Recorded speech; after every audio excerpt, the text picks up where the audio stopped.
Stop me if you've heard this one. Modern SpongeBob is not as good. Nickelodeon should stop airing it. Or alternatively, does Nickelodeon even air anything other than SpongeBob? Even after over 20 years on the air, Nickelodeon is still not only churning out new episodes but more SpongeBob content than ever, with a third theatrical movie and even spin-offs that will most likely carry over even into the next generation. It's in a very unique position like that, where other animated Nickelodeon shows would often meet the 52 episode fate or get killed off prematurely, often for unknown reasons, leaving fans in the dark as to whether they would ever return. Which can lead to some pretty wild speculations on how it came to the abrupt conclusion. Well, sometimes the answer seems blatantly obvious. What the? You are here to be sacrificed to an evil god from the ocean depths. SpongeBob? SpongeBob is evil. SpongeBob caused your favorite show to get cancelled. He killed it off and didn't look back. He just walked away, laughing, collecting his fat paycheck like a spoiled influencer who can't handle the thought of not being at the center of attention. Other shows have come and gone in the last 2 decades after the first slew of original Nicktoons, but SpongeBob was here to stay and pulped everything in its path that is, if you believe cartoon forums from the early 2010s, from when people caught on to the fact the show had long lost its steam and grown sick of seeing it on the schedule. But could SpongeBob really have been the cause for the cancellation of such shows as Invader Zim and even juggernauts like the Fairly OddParents? Well, before we delve into that question, I want to tell you about today's sponsor, NordVPN at nordvpn.com/Cosmodore. If you spend any given amount of time on the internet, you know how important online privacy and anonymity can and will be depending on your line of work, and for someone like me, it's pretty much essential. So take it from me when I say that it really couldn't be easier to set up your own private network than through using NordVPN, which encrypts and protects all your data while out in public or at home with unlimited bandwidth and up to 6 connections at once. These allow you to virtually travel to thousands of servers from around the globe to find content that may not be accessible in your area. If you go to nordvpn.com/Cosmodore, you can get 70% off a 3-year plan and an additional month after that, which, in case you aren't quite feeling it, also includes a 30-day money-back guarantee. But thanks to its user-friendly interface and compatibility on various devices, including a lightweight Chrome extension that's installed within seconds, I really can't think of a good reason why you wouldn't choose to use a VPN all the time, unless you're not quite as paranoid as me. Let's go back for a minute to before SpongeBob first made it onto the air. It was a post-Ren and Stimpy Nickelodeon in the late 90s, or from my perspective, the only part of the 90s. Cartoons like Hey Arnold were still in their prime. The recent premiere of The Wild Thornberrys would ensure that we won't get rid of the Klasky Csupo mouth that easily, even after Rugrats was starting to wear itself out. The same year of 1998 also saw the premiere of Cat Dog. Now, from my experience, people like Cat Dog. I've never really met anyone who hates the show with a passion, but it's also rare to see anyone defend it as their favorite cartoon ever. It's just your average run-of-the-mill 90s Nicktoon like Doug. No one hates Doug, but I've yet to meet someone who'd call it their favorite Nicktoon. I'm ready to vote right now. Cat Dog. Who up against? Yeah. Wait, who up against? Avatar: The Last Airbender. All right, thanks, ladies and gentlemen. See y'all next time. Thank you. So yeah, Do we really have to do this to this? This is just bullying. Yeah, I'm While I can admit the premise for Cat Dog is interesting enough, you know, you got this cat and the dog and they're glued together, it could pass for animal cruelty in some necks of the woods, but as an executive, would you choose this show over something being pitched to you as an undersea sponge fry cook with a pet snail? His name is SpongeBob SquarePants, and his friend's name is Patrick. He's a starfish, and he lives on the same street as SpongeBob, and he's unbelievably dumb. So bottom line, he's a sponge. From an objective standpoint, any sane person would realize SpongeBob is the more interesting premise, but it was not easy to convince Nickelodeon of that. For much of the earlier episodes, SpongeBob was kept under the radar, while Nick was focusing on the production of Cat Dog, which they expected to be their next big breakout hit. The marketing made this very obvious. When you compare the animation quality of the Hey Arnold short they played in front of Harriet the Spy with the Cat Dog one they played in front of the Rugrats movie. The fact they even used it in the beginning of the Rugrats movie alone shows you how high hopes they had for this one. Nick was really keen on getting another duo among the lines of Ren and Stimpy. However, they didn't expect this to be CatDog at first either, but a little known show on their cartoon showcase Kablam called Sniz and Fondue, the creator of which got offered a spin-off solely focused on the two of them, but declined because he was overworked. You wanna guess what other show would later take its place?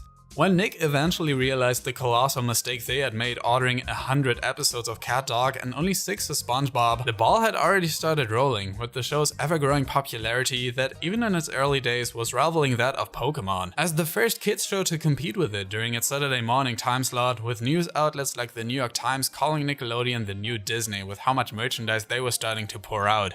I don't remember the last time I saw a CatDog full bodysuit. While SpongeBob can hardly be blamed for CatDog's lack of success, and even that is saying a bit much, the shift in focus to SpongeBob-related promos in favor of the other Nicktoons became obvious, to where Michael Wright, a former writer on Angry Beavers, said that SpongeBob essentially broke the network. They supposedly showed them clips from the Hanna-Barbera Godzilla show when pitching the idea of both SpongeBob and CatDog to give them a general direction they should head. A show he describes as Hanna-Barbera's worst-looking show of all time.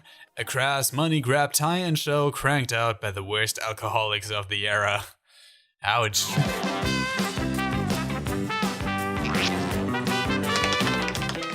Wright was employed as one of the main writers on Angry Beavers, a Nicktoon that ran for 4 seasons between 1997 and 2001, and at some point was one of the most popular shows. Unlike some other Nicktoons like CatDog, its cancellation is well documented. They were regularly butting heads with the censors, to where they famously weren't even allowed to say "shut up" on their own show out of fear of kids saying it in real life.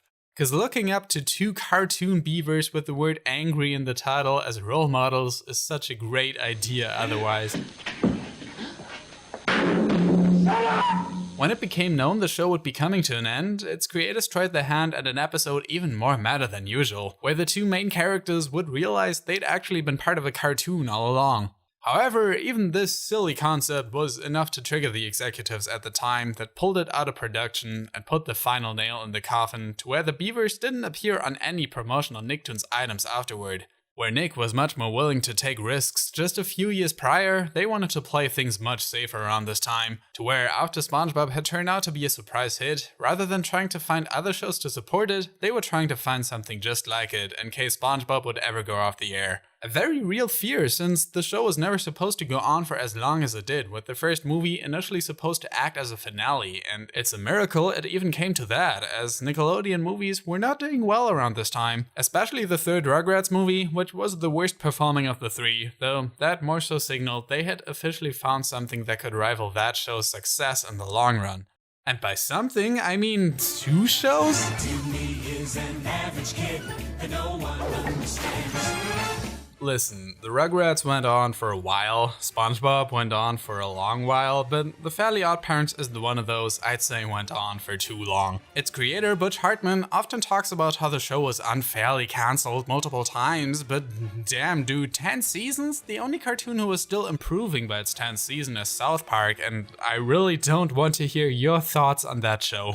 So the show's canceled, right? And I'm like, well, that's really too bad. I'm like, why? They're like, well, we're canceling your show because there's no sponge in it. And I'm like, well, I could put a sponge in it, but there's already a show with a sponge and a starfish. I can make my show about a sponge and like a catfish. They're like, no, that's dumb. If you go by Butch's word, it's easy to assume SpongeBob was what got his show cancelled, and that's probably true in a way, but it also seems counterintuitive for a network to have 2 major comedy juggernauts dominate the entire channel for so many years. Only few cartoons on the channel could rival either ratings-wise, and it didn't really seem like there was the need to. Nickelodeon had started this weird trend of wanting all their shows to be just like SpongeBob, but whenever those shows couldn't live up to its popularity, they were canned after a short run, but never gave any of them a chance to be seen by the general public cause Nick was too busy promoting SpongeBob. Cat Scratch was an equally comedic show that got canned after just 1 season, Invader Zim got way too dark and couldn't live up to SpongeBob, Chalk Zone. Can't believe that actually existed. Whenever they tried diversifying the market with action shows like The X's or My Life as a Teenage Robot, those also got shafted because they were too similar to one of their other hits, Danny Phantom, which in return got cancelled because it couldn't compete with SpongeBob. And because it went over budget, but you know. It's still safe to say Nickelodeon was even worse at promoting their action shows than their offbeat SpongeBob competitors that couldn't realistically compete with the main thing anyway. It took them years to get Avatar toys into production, and after that show had wrapped and the sequel had already started airing, they refused to either give it a decent schedule or show the last season on TV with all its possible spots being clogged up by SpongeBob. Whenever a show actually seems like it could be a worthy competitor, like was the case with Sanjay and Craig, which actually got similar ratings during the first few episodes, it just gets quietly shut down, which doesn't stop them from trying again and again. And hey, would you look at that, it actually worked. We were so overshadowed by the shows that the executives favoured and by the SpongeBob ratings juggernaut that we were never even sure anyone was watching, much less that they liked it. Nick wouldn't know a good show with relatable personalities from a bad show where people just spout catchphrases and scream at one another at the top of their lungs. No other show will ever be the next SpongeBob. Every network demands that of each new show. This impossible thing, be the biggest thing ever, can't happen. Especially as the entertainment industry continues to splinter and becomes more and more niche driven. I would not be surprised in 20 years to look back and realise that SpongeBob SquarePants was the last show that everyone has watched.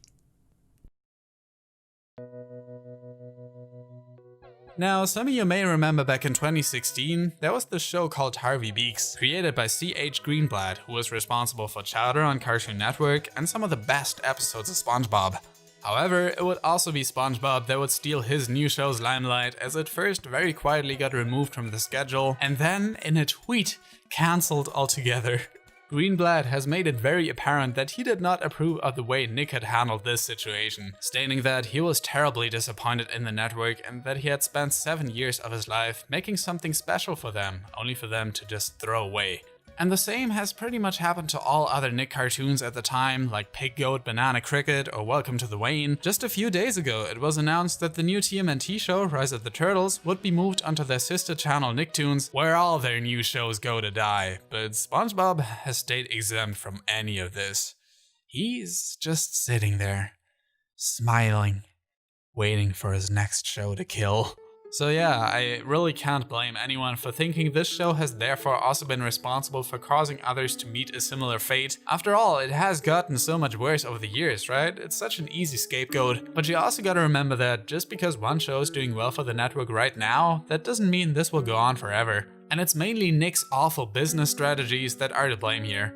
Even in that New York Times article earlier, Disney remained confident they'd be able to beat Nick out in the TV market, which they arguably did in Variety alone. Nickelodeon is only like Disney to the extent that SpongeBob is their Mickey. And while everyone has accepted it's gonna be their mascot, no one roots for Mickey. I've accepted that SpongeBob is not gonna go away anytime soon, but just like that Mickey bumper at the beginning of Disney movies, it's more of a means to an end for the real animation to flourish. Something stupid people have never understood about SpongeBob, it saved American animation. Shows like mine, where we were 6 episodes into an order of 26 when 9/11 happened and Nickelodeon killed my show, were funded by the profits from SpongeBob. SpongeBob let Nick experiment, so that's something else dozens of creators like me owe Steven Hillenburg. For the opportunity to make something great in an era where most companies wouldn't invest money in experimentation. SpongeBob spawned hundreds of little success stories, and it fundamentally changed the face of television. There were dozens of imitators, but they failed. No, I'm not saying any of these are bad imitators, please don't get mad. Hey everyone, thanks for watching. I'd like to give a quick shout out to my Patreon supporters Paleo Stano, Poppy Lover, Ryan Walterson, and Awkwardly Animated for donating at the $15 level, and everyone else for being so supportive. If you want to watch more videos on this topic, you could also check out my friend Mark's video on Nicktoons Games, or the Did You Know Gaming episode on them I hosted. Or watch some Angry Beavers, it's actually a very underrated show.